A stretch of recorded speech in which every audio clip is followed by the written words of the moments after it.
Bismillahirrahmanirrahim. Assalamualaikum warahmatullahi wabarakatuh. Fatihah ila rohi sayyidina habibina syafi'ina Rasulullah Muhammad ibn Abdullah sallallahu alaihi wa ala alihi wa sahbihi wa azwajihi wa dzurriyyatihi la ya'lamu al-jannah wal jannah wa yanfa'una bi asrarihim wa anwarihim wa ilmihim wa barakatihim في الدين والدنيا الآخرة وجعلنا من حزبهم يرزقنا رحمتهم ويتوفنا على ملتهم ويحشرنا في زمرتهم بالعافية والسلامة ثم الفترة صاحب الكتاب في إبراهيم سيد أبو عبد الله محمد يوسف السنوسي ثم إلى إمام محمد الدسوقي ثم إلى حضرة الوالد عبد الله بن محسن العطار ثم إلى شركة نفعنا الله بهم وبعلومهم لهم الفاتحة أعوذ بالله من الشيطان الرجيم بسم الله الرحمن الرحيم الحمد لله رب العالمين الرحمن الرحيم مالك يوم الدين إياك نعبد وإياك نستعين اهدنا الصراط المستقيم صراط الذين أنعمت عليهم غير المغضوب عليهم ولا الضالين آمين بسم الله الرحمن الرحيم نويت تعلما وتعليما وتذكرا وتذكيرا والنفعا والانتفاعا والإفادة والاستفادة والحثا على التمسك بكتاب الله سنة رسول الله صلى الله عليه وسلم ودعاء إلى الهدى والدلالة على الخير ابتغاء مرضاته وقربه وثوابه وحسن الخاتمة واللطف والعافية وصلاح العاقبة بسم الله الرحمن الرحيم الحمد لله رب العالمين Salatu wassalamu ala asyrafil anbiya'i wal mursalin Sayyidina wa habibina wa syafi'ina wa maulana Muhammadin wa ala alihi wa sahbihi ajma'in amma ba'du. Qala musanniful kitab rahimahullah nafa'ana bihi wa bi'ulumihi fid dharain Allahumma aftah qulubana futuhal arifin wa bihidmatika wansur alaina birahmatika ya arhamar rahimin.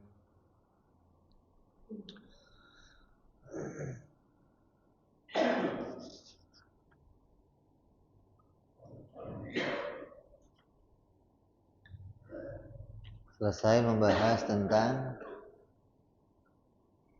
mustahil ya. Wajib bagi Allah sudah 20, mustahil juga sudah yang 20, tinggal lanjut kepada perkara jaiz bagi Allah. Wa ammal jaizu fi haqqihi ta'ala fa fi'lu kulli mumkinin au tarkuhu.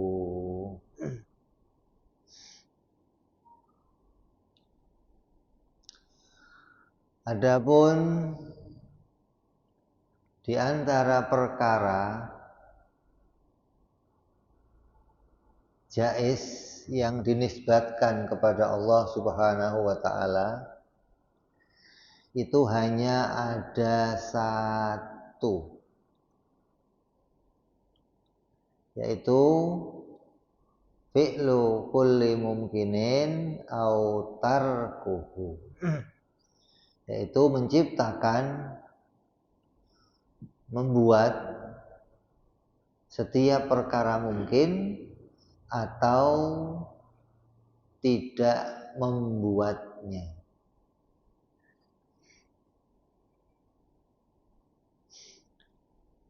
Jadi perbuatan jaiz atau perkara jaiz bagi Allah ini mau bicara tentang perbuatan. Jaiz mau bicara tentang perbuatan. Kalau bicara sifat wajib, bicara zat wajib. Sekarang mau bicara tentang perbuatan. Ini jadi masalah besar. Artinya kita mau menisbatkan perkara baru bagi Allah. Oh, ini ramai ini.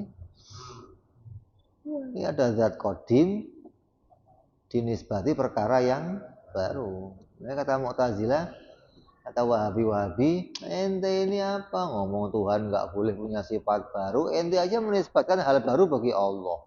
Kenapa kita nggak boleh? Kalau ente boleh, kenapa kita nggak boleh? Jangan mau yang menang sendiri dong katanya. Kita menisbatkan perkara baru kepada Allah itu bukan kepada zat, juga bukan kepada sifat. Tapi yang kita letakkan baru pada Allah adalah amrun iktibariyah. Amrun iktibari itu perkara yang nggak ada adamiyah, gitu loh. Bukan perkara wujudiyah, bukan adamiyah. Artinya sesuatu yang nggak ada masalah itu diletakkan kepada Allah. Yang bermasalah perkara baru yang wujudiyah, ini yang bermasalah. Kalau ada perkara wujudiyah yang baru pada Allah, berarti zatnya juga baru, gitu loh. Kalau sifatnya itu baru, berarti zatnya juga baru. Tapi kalau baru itu nisbat kepada amrul i'tibariyah, ya nggak ada masalah. Itu perkara adamiyah, bukan perkara wujudiyah.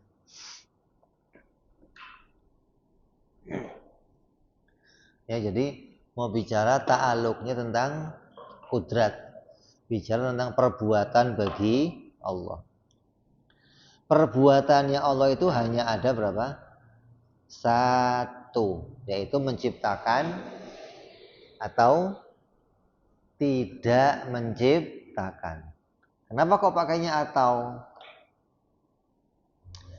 Ya harus salah satunya, masa dua-duanya bareng gimana? Nggak bisa, harus salah satunya. Ciptakan atau tidak menciptakan.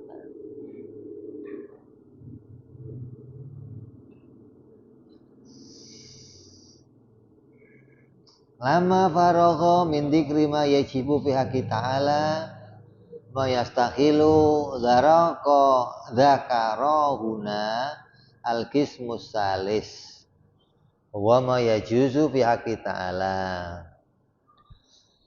Setelah di dalam kitab asal, di dalam matan selesai menyebutkan tentang sifat yang mustahil dan yang jaiz dan yang wajib dan juga yang mustahil bagi Allah Subhanahu wa taala, maka di sini di dalam kitab asal menyebutkan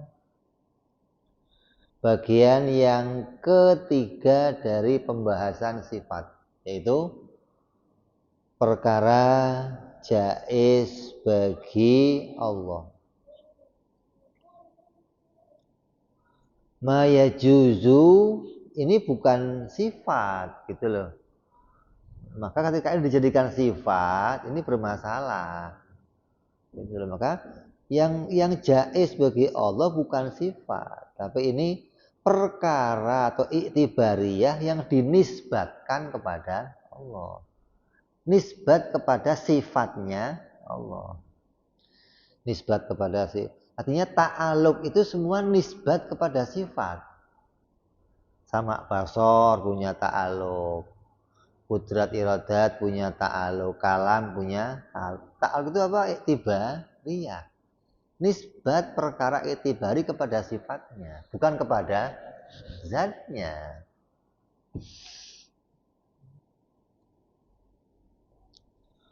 Fadzakara anal jaiza fi haqqi ta'ala wa fi'lu kulli mumkinin aw tarkuhu fayadkhulu fi dzalika athawabu wal iqabu wal ba'tsul anbiya'i alaihimu sholatu wassalam. Lalu di dalam kitab asal, dalam matan kitab As-Sanusi menyebutkan bahwa sifat atau perkara jaiz, perbuatan yang dinisbatkan kepada Allah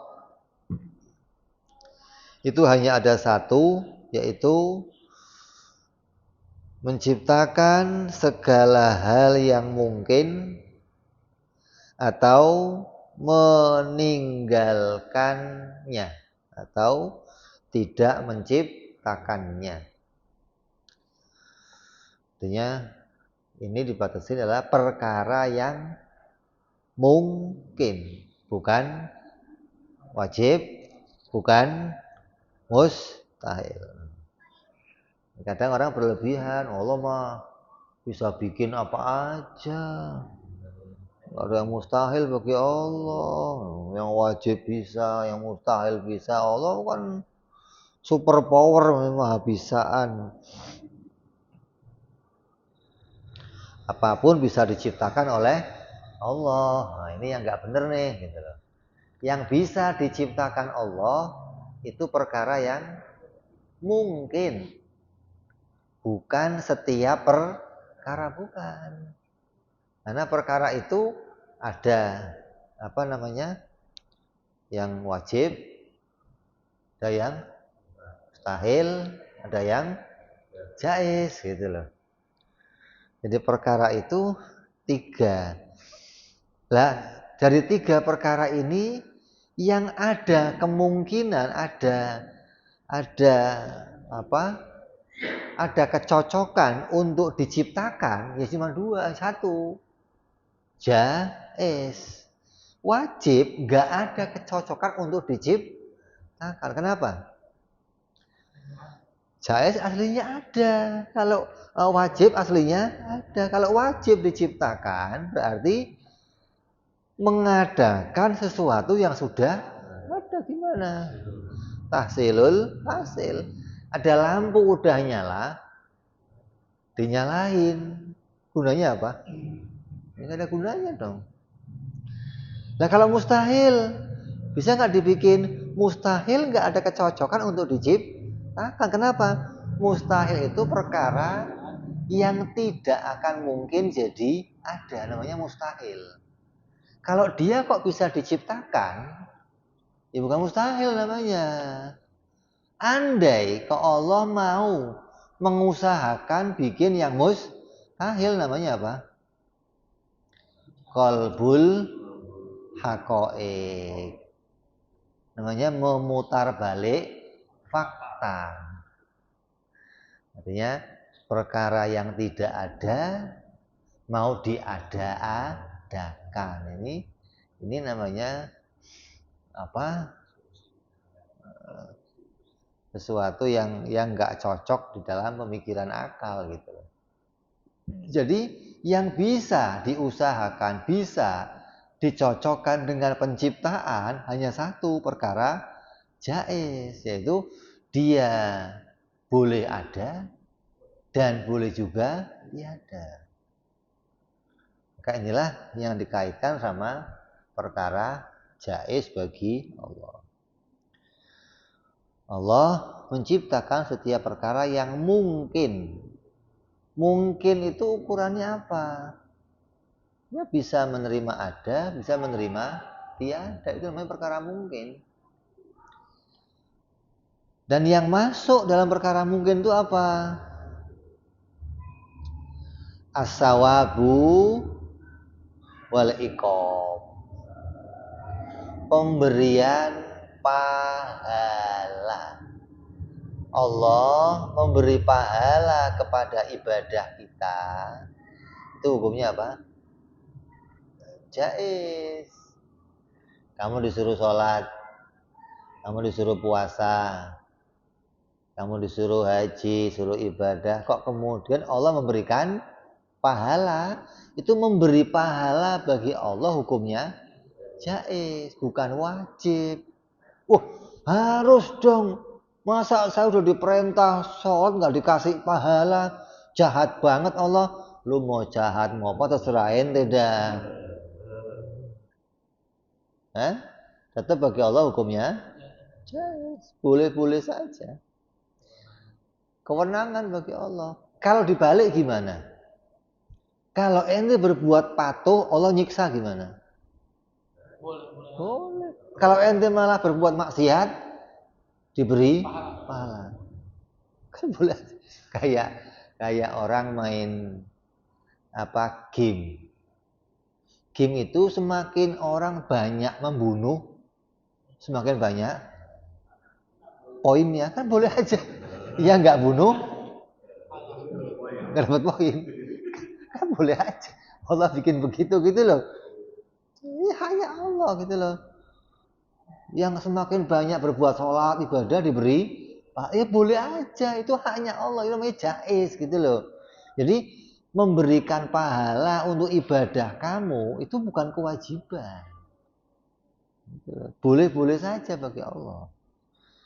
Malah boleh sebaliknya. Kalau ibadah malah disiksa, itu boleh-boleh juga. Untung kok pahala ibadah kamu dikasih pahala, sih untung namanya. Andai kok kamu udah ibadah, udah sholat lengkap mati, selesai, ya nggak ada masalah.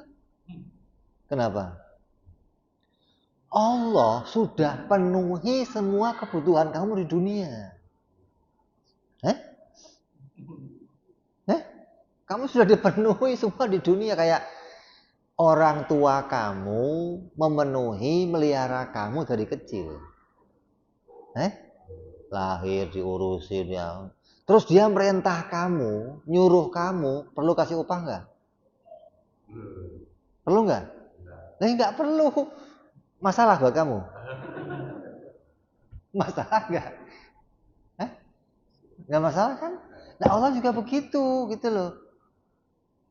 Kalau Allah kok tahu-tahu merintah kamu sholat, puasa, terus nggak ada pahala, masalahnya apa?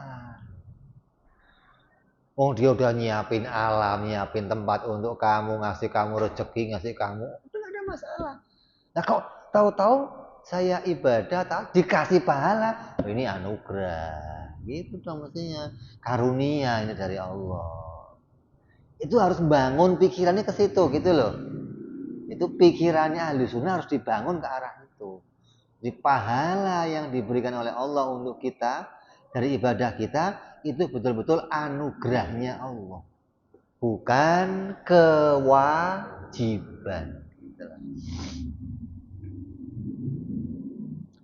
Wal iqab, begitu pula menyiksa. Allah memberikan siksaan kepada hamba-hambanya itu apa? Jaiz. Boleh-boleh saja. Tadi ngasih pahala ya jaiz. Menyiksa juga jaiz, boleh-boleh saja. Bukan terus kalau di dalam ajaran Kristen itu ada Tuhan itu Maha Pengasih secara mutlak. Kasih Tuhan itu hukumnya mutlak. Jadi Tuhan gak akan pernah menyakiti hambanya. Itu mutlak. Tuhan penuh kasih. Kalau Tuhan penuh kasih mutlak, mestinya apa? Ya ada neraka dong. Jadi neraka buat apa fungsinya? Kosong dong.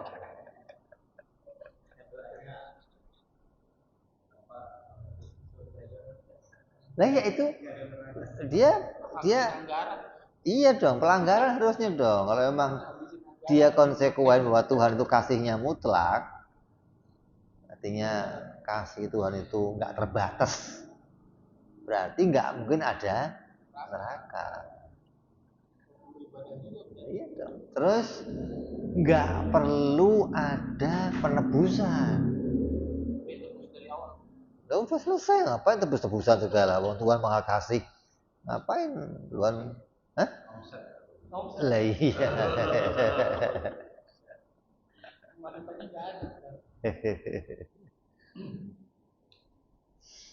Makanya Allah itu mengasihi hambanya boleh-boleh saja gitu loh. Karena Rahman Rahim bagi Allah itu af'al, sifat af'al. Kalau Allah ngasih rezeki berupa apa mata, namanya apa itu? Rahman. Kalau Allah ngasih rezeki berupa penglihatan yang tajam, apa itu? Rahim. Itu. Nanti ada Rahman, ada Rahim. Ada umur khusus. Kalau ngasih mata umum, ngasih mata semua. Ada yang ngasihnya khusus, apa diberi ketajaman mata. Maka dulu di Arab itu ada satu kaum yang bisa melihat jarak puluhan mil. Hingga mereka ini satu kaum ini nggak pernah bisa diserang. Kalau sekarang mah punya apa namanya? Nah, jadi yang datang siapa, bawa apa aja mereka tahu. Jadi nggak bisa. Ada lagi orang Jepang yang kalau ada peluru, dia bisa tangkis pelurunya pakai pedang. Saking tajamnya, ente bisa lihat peluru. Ini dia bisa menyaksikan gerakan saking tajamnya penglihatan. Itu namanya apa? Rahim. Jadi Rahman Rahim itu perbuatan Allah, sifat perbuatan. Kalau kasih Tuhan nggak terbatas, ini sudah apa? Berarti mewajibkan. Gitu. Allah itu mustahil menyiksa hamba-hambanya. Bagi kita apa? Jais, boleh saja. Malah kamu sakit, nggak bisa sholat, terus kamu ninggalin sholat, Allah boleh menyiksa. Ya? Loh kan saya sakit ya Allah, yang nyuruh kamu sakit siapa? Boleh saya. Kenapa kamu kok sakit? Boleh saja, nggak ada.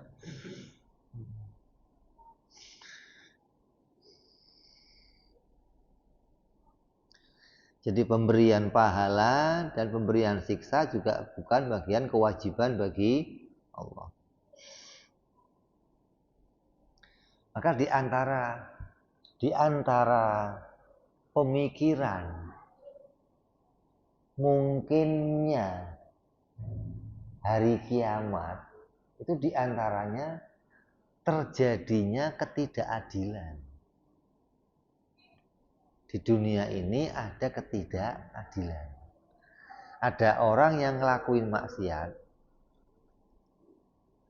kemudian dengan maksiatnya dia nggak mendapatkan keadilan, pengadilan. Dia bebas, bunuh orang bebas, ngerampok bebas, korupsi bebas. Dia nggak mendapatkan apa? Siksaan di dunia, nggak mendapat hukuman di dunia. Maka ini pemikiran yang seperti ini membuat kita memikir apa? Berarti nanti setelah mati akan mungkin ada pengadilan, gitu loh. Kan mungkin kan? Kenapa? Masa sih ini yang dolim di dunia ini kok bebas? Gak dapat apa? Balasan di dunia, gitu. Maka ini yang menjadikan kita punya pemikiran boleh saja nih, gitu loh. Kalau nanti di dunia dia nggak dapatkan hukuman, di akhirat dia akan mendapatkan keadilan, gitu. Akan ada sidang, akan ada siksaan, akan ada nanti di akhirat. Jadi bukan berarti di dunia lepas, di akhirat lepas. Ya boleh-boleh saja kalau Allah mau. bikin apa? Nah, karena mengadili tadi bagi Allah bukan satu kewajiban. Tapi kalau sampai diadili, maka betul-betul Allah lurus, adil, akan mengadili seadil-adilnya. Wal ba'tsul anbiya alaihi wassalatu wassalam. Kemudian mengutusnya para nabi alaihi wassalatu wassalam adalah perkara jaiz. Allah menjadikan nabi, Allah mengutus seorang nabi, hukumnya apa? Jaiz. Mengutus Nabi Muhammad hukumnya apa? Jaiz. Mengutus Nabi Adam hukumnya apa? Jaiz. Makanya Muhammad sebagai nabi hukumnya apa? Jaiz. Kenapa? Karena boleh aja nabi yang lain, boleh Nabi Isa, boleh Nabi Adam, boleh Nabi Musa gitu. Tapi kalau Muhammad sudah diutus sebagai nabi, maka wajib sidik, tabligh, amanah. Wajib sifat risalah ada pada dia. Jadi mengutus para nabi adalah perkara jaiz. Wasalahu wal aslahu lil khalqi la yajibu min dzalika syai' 'ala Allahi ta'ala wa la yastahilu. Law wajaba alaihi fi'lu salahi wal aslah lil khalqi kama yaqulu al mu'tazilah lama waqa'at mihnatud dunya wala ukhra. Didahului bicara pahala dan siksa perkara jaiz. Setelah itu baru nerangin melakukan kebaikan dan berbuat yang paling baik itu perkara jaiz.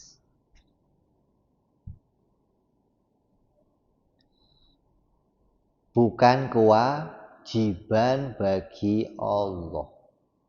Dan juga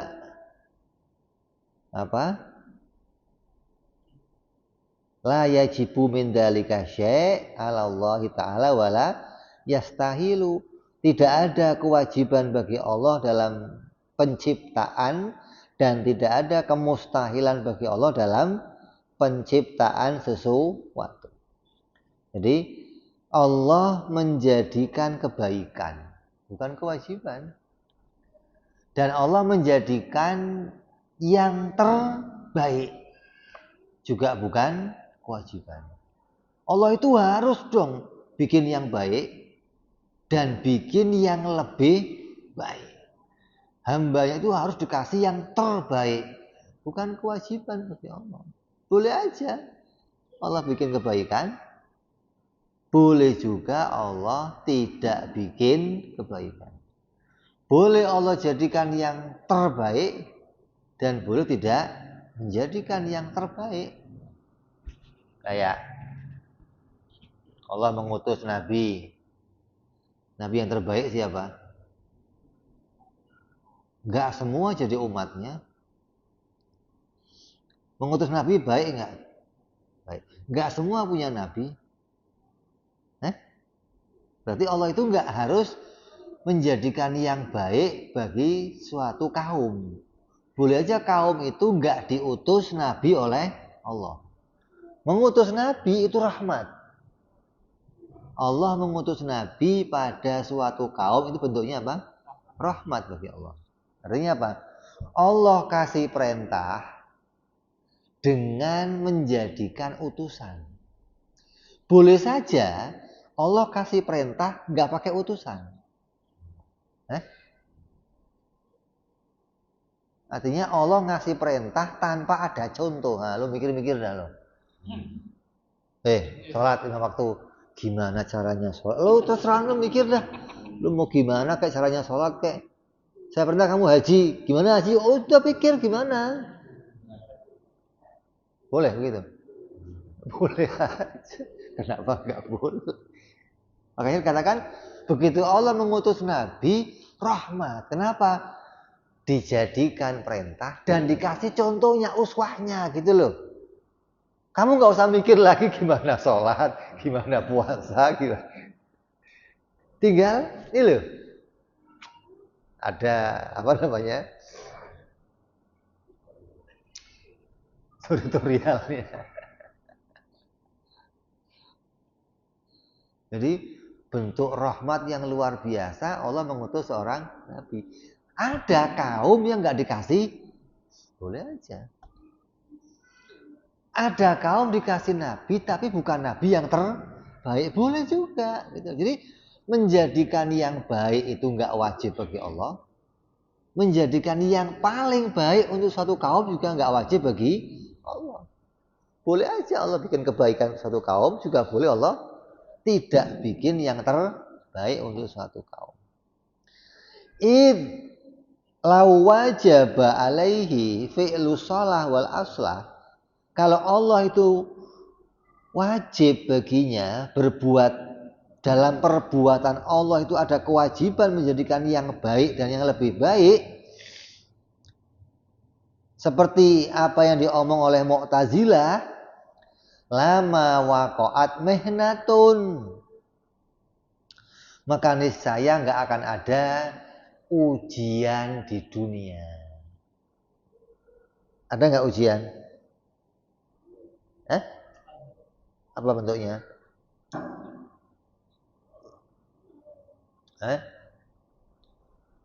Ujian dunia bentuknya apa?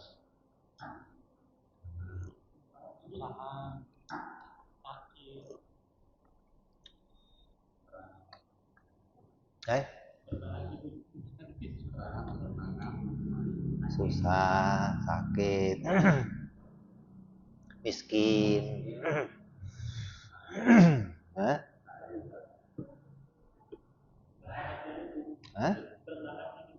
Apa itu maksudnya? Jadi bertahan hidup di dunia. Bagaimana caranya bertahan hidup? Jadi ujiannya banyak, jadi nggak mati-mati.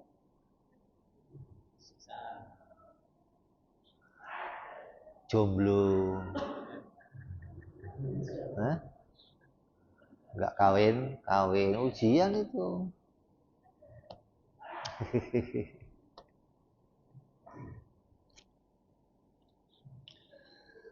Di antara orang menyebut, kalau ada sesuatu yang jelek pada orang, ini termasuk sebaliknya. Allah itu ya harus bikin yang jelek dan yang paling jelek untuk orang yang jelek gitu loh.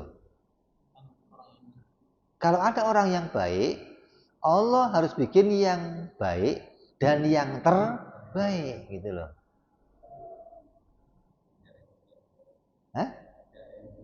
Kalau ada orang yang jelek, Allah harus bikin yang terjelek untuk dia. Artinya nggak boleh orang baik dikasih kejelekan. Orang jelek nggak boleh nih, gitu loh. Yang jelek harusnya dapat jelek terus. Yang baik harusnya baik terus, gitu loh. Ini pendapat Mu'tazilah nih. Gitu loh. Jadi orang yang maksiat, pezina, peminum arak, penjudi, nggak boleh dapat yang baik. Mereka orang jelek, harus dapat yang jelek. Sementara ulama, ustadz, santri, orang-orang soleh harus dapat yang baik dan yang nggak boleh dikasih yang jelek. Mu'tazilah tuh gitu. Nanti gitu kan? Ya kayak bener. Kayak bener maksudnya. Artinya kayak ya memang pantasnya begitulah. Orang yang jelek dikasih jelek, orang yang baik dikasih baik. Masa sih ada orang jelek kok dikasih baik, ada orang baik dikasih jelek, ya nggak pantas lah bagi Allah lah, nggak adil bagi Allah. Kenapa? Karena Allah itu maha baik, maka Allah nggak boleh berbuat yang nggak jelek. Artinya jelek itu begini, ada orang baik dikasih nggak baik itu jelek, atau ada orang jelek dikasih itu nggak baik juga, gitu loh. Kalau orang jelek, ya jelek. Maka dikatakan di sini, kalau demikian, maka tidak akan terjadi mehnah dunia wala ukhra. Nggak akan ada siksaan atau ujian di dunia dan di akhirat. Contohnya,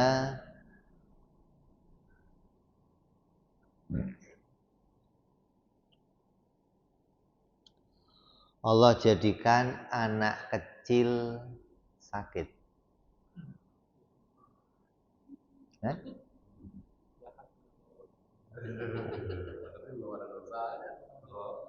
Itu baik apa enggak baik? Anak kecil kayak di Palestina kena bom, hancur, mati, berdarah, putus lehernya, putus tangannya, anak kecil, belum punya dosa, belum punya kesalahan. Kena banjir, kena tsunami, kena. Kalau memang Allah itu harus bikin yang baik, itu nggak terjadi dong. Allah harus bikin apalagi yang sudah berbuat baik. Ini yang nggak punya dosa, harusnya Allah jadikan kebaikan untuk dia. Tapi kok nggak begitu? Allah menjadikan mereka sakit, menjadikan mereka ujian, menjadikan mereka kadang ada yang mati, tersiksa. Ini bentuk bahwa akal memahami bahwa ini menunjukkan tidak ada kewajiban bagi Allah bikin kebaikan. Andai kok Allah menurunkan kebaikan, ini betul-betul anugerah Allah, karunia-Nya Allah, bukan bentuk kewajiban bagi, gitu loh.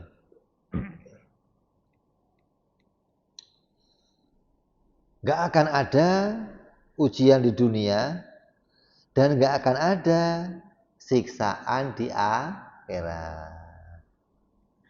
Di akhirat gak akan ada azab. Ini sebenarnya sholah wal aslah ini bedanya apa dengan Tuhan itu kasihnya gak terbatas? Bedanya apa? Kalau kasih gak terbatas itu Nasrani, sholah wal aslah Mu'tazili, sama. Bedanya apa? Artinya pola pikirnya terbangun dari cara yang sama sebenarnya. Bahwa Tuhan itu nggak boleh berbuat jahat, gitu loh. Masa sih Tuhan maha baik kok berbuat jahat? Harusnya ya berbuatnya baik-baik terus, nggak boleh dong.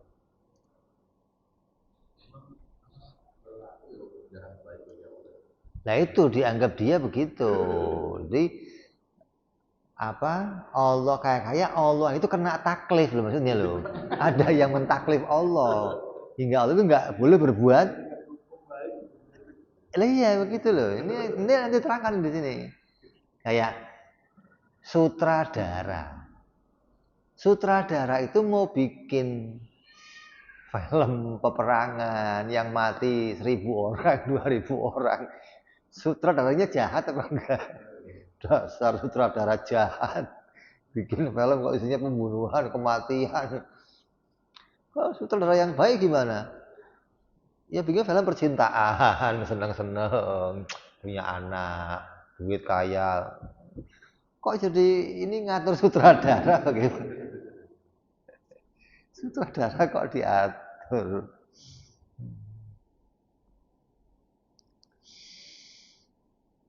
Walama waqa'a taklifu bi amrin wala nahyin. Tidak akan ada taklif dengan perintah dan larangan. Wadzalika batilun bil musyahadah. Maka tidak adanya siksa surga, neraka, enggak adanya taklif, perintah, larangan. Ini semuanya kebatilan. Apa buktinya? Karena dilihat dari kenyataan.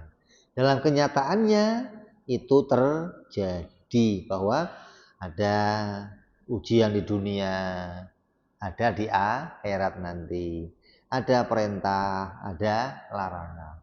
Ada yang berat perintahnya, ada yang gampang perintahnya. Maka ini nyata terlihat terjadi pada kita.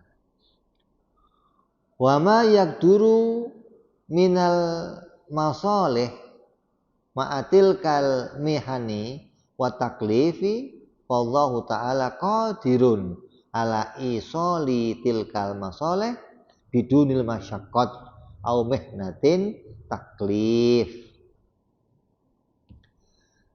Allah tidak akan menakdirkan kemaslahatan beserta dengan siksaan dan taklif. Sebab Allah Maha Kuasa memberikan kemaslahatan tanpa disertai dengan kesulitan dan ujian taklif. Ya boleh saja.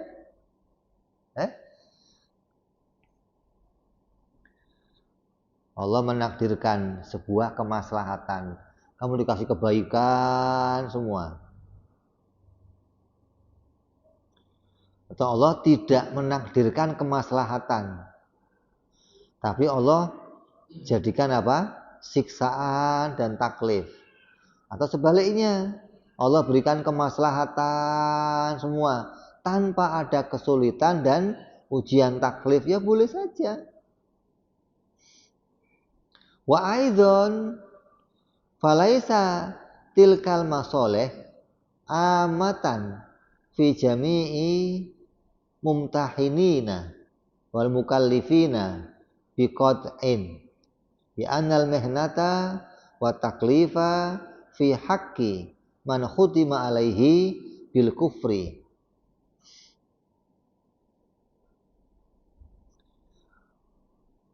Dan juga kemaslahatan itu tidak menyeluruh bagi semua orang yang diberi ujian dan taklif. Sebab ujian dan taklif bagi orang-orang yang dipastikan kufur. Maka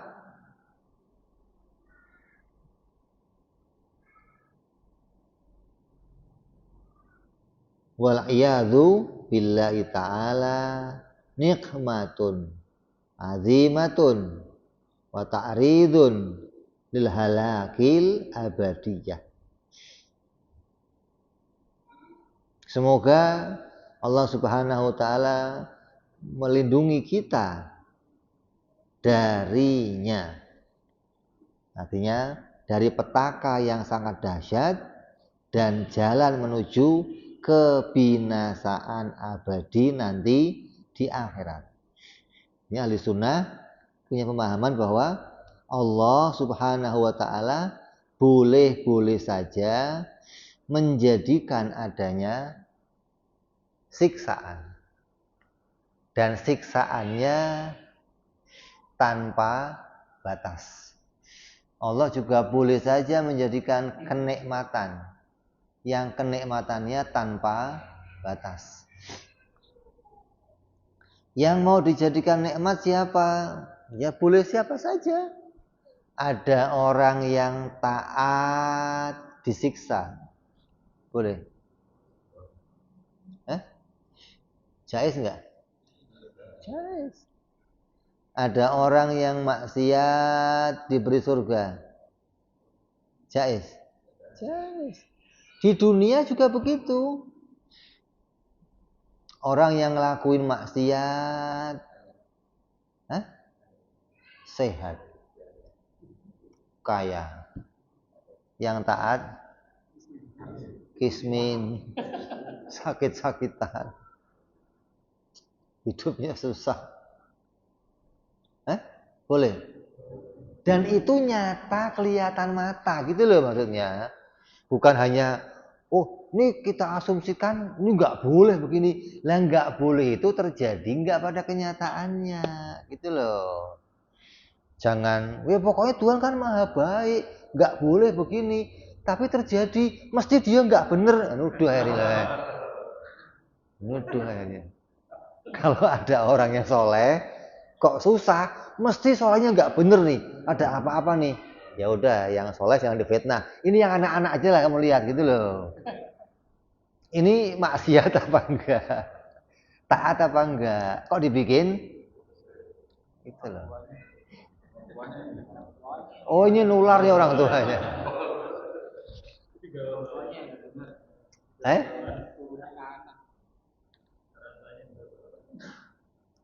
Berarti gara-gara orang tuanya jahat, anaknya kena.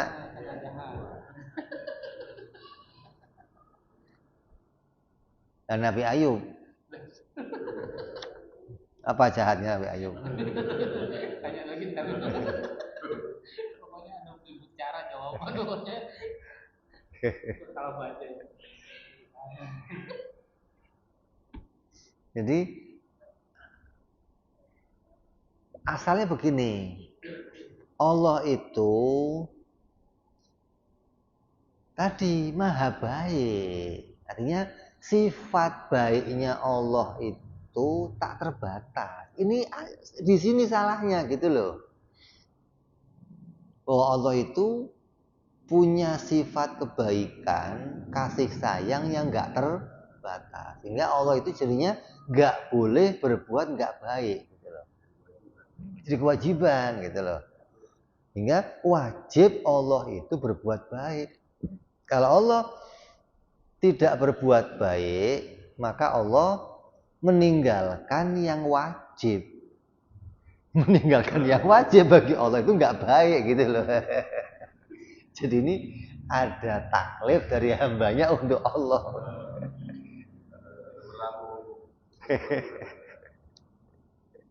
Terus itu mulai kapan Allah itu wajib berbuat baik?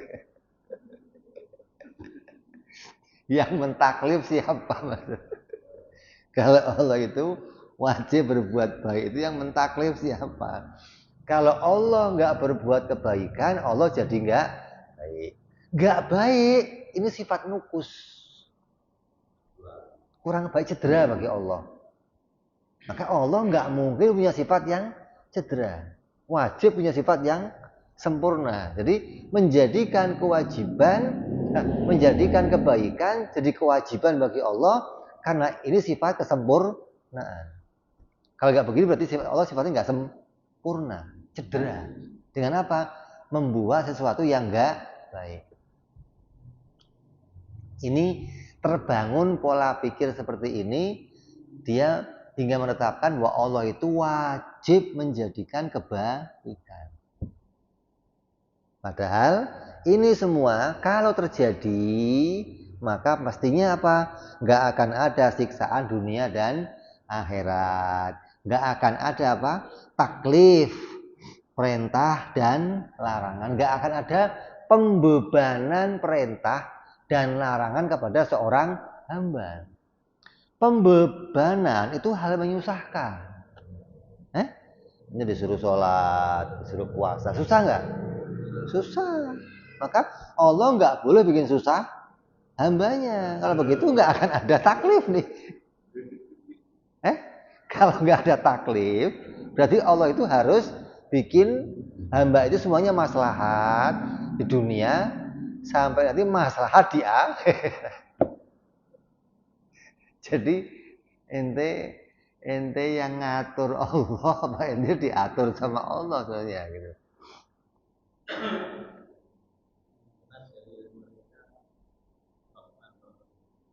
Apanya? Iya. Gak ada bisa ya. Rahman Rahimnya wajib gitu loh. Kalau Allah nggak Rahman Rahim, berarti Allah jelek. Jelek ini sifat kekurangan. Allah nggak mungkin punya sifat kekurangan gitu loh. Jadi berbuat jelek, menjadikan yang jelek, itu yang bikin ikut jelek. Ini yang aneh nih gitu loh. Ya kan? Menjadikan kejelekan yang bikin ikut.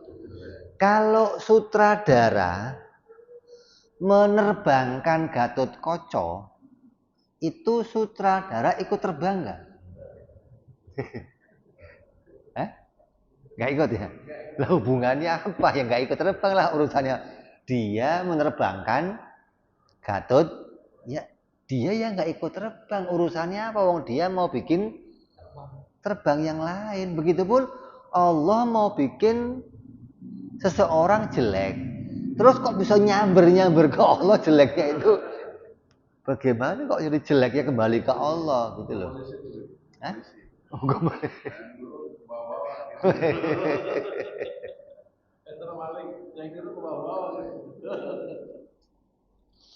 Jadi kalau Allah bikin jelek, maka Allah jadi ikut jelek. Jadi Allah bikin jelek, Allah jadi jelek. Karena bikin jelek itu berarti meninggalkan apa?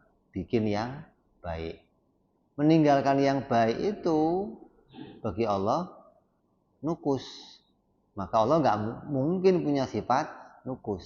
Maka Allah wajib menjadikan kebaikan. Ini terbangunnya dari sini gitu loh.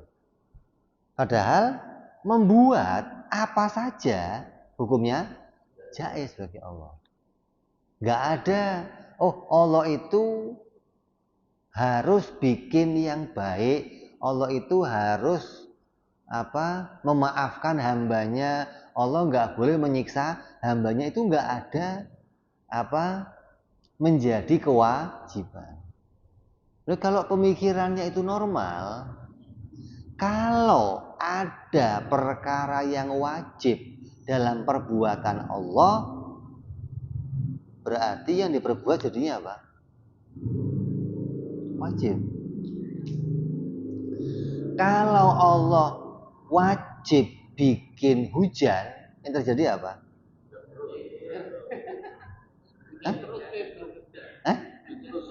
Hujan terus dong. Kan kalau Allah wajib bikin baik, yang terjadi apa? Baik semua. Kan ini maka dibatalkan dengan musyahadah, gitu loh. Pembatalannya dengan musyahadah. Kalau Allah harus bikin hujan, yang terjadi nggak akan ada kemarau, gitu mestinya. Yang ada hanya hujan. Nah, kalau Allah harus bikin yang baik, nggak akan muncul kejelekan, baik di dunia maupun di akhirat. Nyatanya di dunia ada. Kalau di dunia ada, di akhirat tidak ada.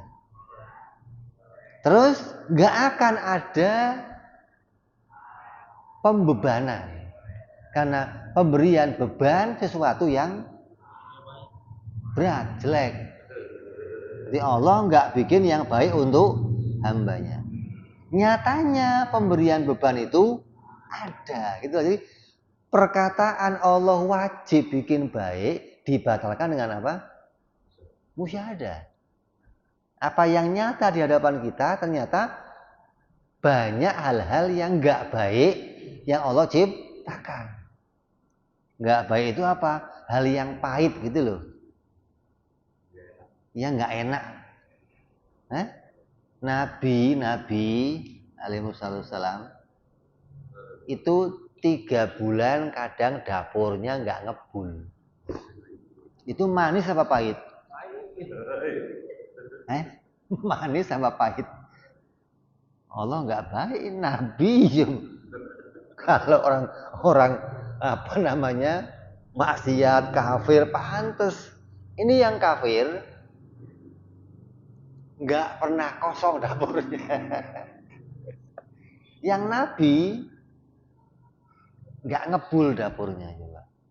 Di mana bentuk kebaikannya? Gitu loh. Kalau di mana bentuk kewajibannya bikin baik gitu loh. Ditolak dengan kenyataan. Maksudnya nyatanya nggak ada tuh bentuknya begitu, nggak ada gitu loh.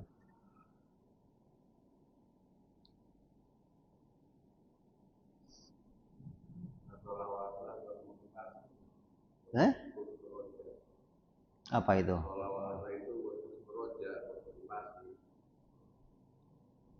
Ya untuk berharap, iya. Ini berharap kalau Allah itu dengan saya berbuat baik, harapannya Allah bikin baik, gitu kan? Artinya alamatnya orang akan diberi kebaikan, dia berbuat kebaikan. Artinya, jadi yang kamu kerjakan itu untuk berbuat baik itu mendekati alamat untuk diberi kebaikan dengan ente berbuat baik. Saya pengen di akhirat dapat kebaikan. Gimana caranya? Ya kamu berbuat baik gitu loh. Itu jadi alamat bukan kewajiban. Setelah ente berbuat baik, wajib Allah bikin kamu jadi. Kalau wajib nggak akan ada siksaan.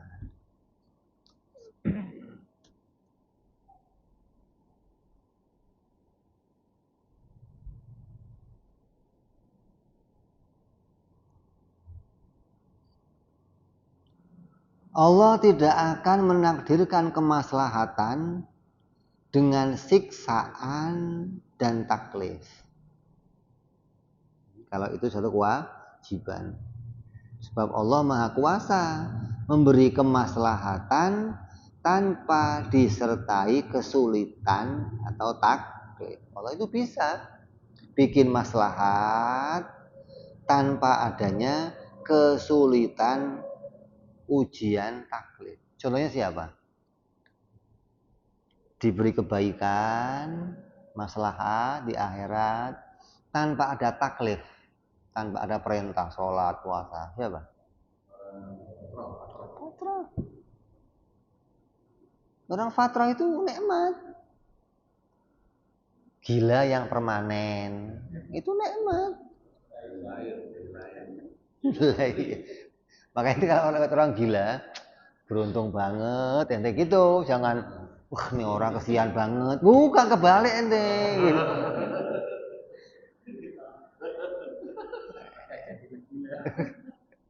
Iya kan, jadi gila itu ente dibebaskan dari taklif sampai mati sudah selesai, aman dia.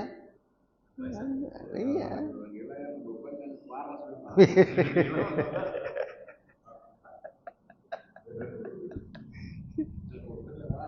Anak-anak kecil, anaknya Ahok mati masuk mana? Surga, nggak ada masalah. Tanpa taklif, Allah bikin maslahat tanpa beban, tanpa adanya. Boleh aja, Allah mampu bikin begitu gitu loh. Dan juga kemaslahatan itu tidak menyeluruh bagi semua orang yang diberi ujian dan taklif. Kemaslahatannya tidak menyeluruh, kebaikannya Allah tidak menyeluruh bagi semua orang yang diberi oleh Allah ujian dan taklif. Boleh aja Allah menyamaratakan, boleh saja sebagian dapat, sebagian nggak dapat. Sebab ujian dan taklif itu bagi orang-orang yang dipastikan kafir saja, maka ini juga bukan perkara yang wajib bagi Allah. Sebab ujian yang Allah berikan kepada hamba-hambanya dan taklif, perintah pembebanan, itu bukan diwajibkan bagi orang yang kufur saja, tapi juga bagi orang-orang yang mukmin, bagi orang yang beriman. Jadi kan ini bicara sebaliknya. Artinya Allah akan bikin jelek pada orang yang jelek. Allah akan bikin baik pada orang yang baik. Nyatanya kebalik gitu loh. Yang kafir-kafir dapat maslahat, di dunia nikmat, fasilitas mewah. Makanya kata ulama, orang kafir itu harusnya rumahnya dari berlian, lantainya intan permata, pakaiannya sutra-sutra, begitu harusnya. Karena dunia apa?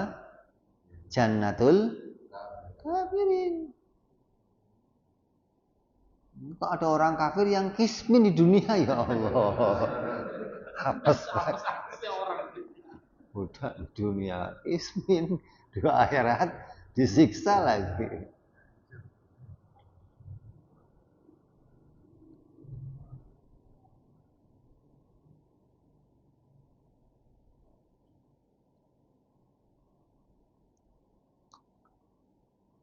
Semoga Allah melindungi kita darinya. Artinya, semoga Allah melindungi kita dari punya pemahaman seperti orang-orang apa? Mu'tazilah yang mewajibkan Allah menjadikan sesuatu. Makanya orang-orang yang tahu perkara jaiz, hidupnya nggak stres. Kenapa nggak stres? Yang tahu, artinya dia nggak mewajibkan sesuatu bagi Allah. Kalau saya sudah begini, harus Allah bikin begini, gitu loh. Ini membuat orang stres. Gitu loh.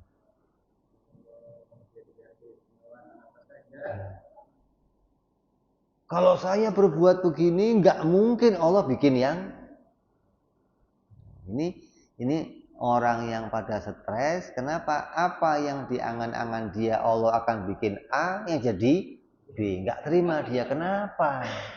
Saya udah duha, udah tahajud, udah waqiah tiap hari, udah sedekah. Kok sampai nggak jadi DPR nih gimana lah?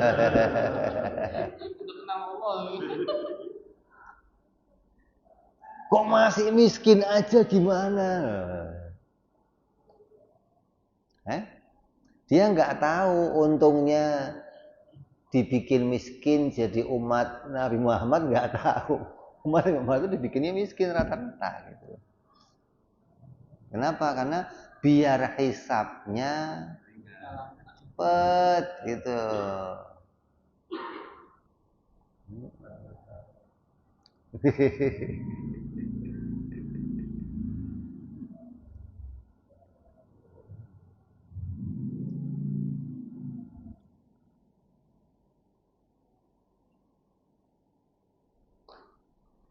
Nas'alullah ta'ala afiyah fi dunyana, fi dinina wa di dunyana wa husnil khatimati bila mihnatin wala masyaqqatin. Mohon kepada Allah Subhanahu wa taala semoga kita diselamatkan Allah dengan menjadi orang yang agama kita dibikin baik oleh Allah, dibikin baik dunia kita oleh Allah, diakhirkan hidup kita dengan husnul khatimah tanpa ujian dan kesulitan, dan itu bagi Allah mudah menjadikannya insya Allah. Amin ya rabbal ala hadhihi niyyah wa ala niyatin shalah wa ala hadratin nabi. Fatihah. A'udzu billahi minasyaitonir rajim. Bismillahirrahmanirrahim. Alhamdulillahirabbil alamin arrahmanir rahim maliki yaumiddin. Iyyaka na'budu wa iyyaka nasta'in ihdinas siratal mustaqim. Siratal ladzina an'amta 'alaihim ghairil maghdubi 'alaihim waladdallin. Amin.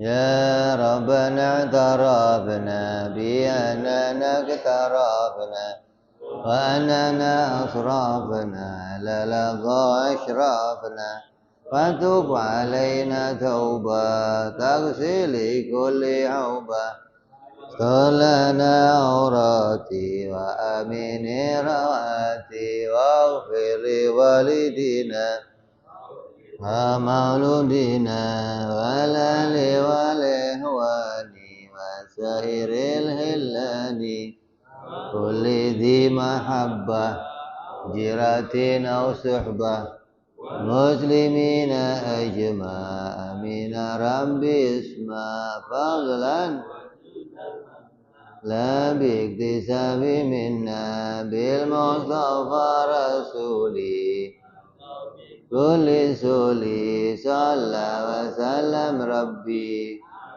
عند الحبي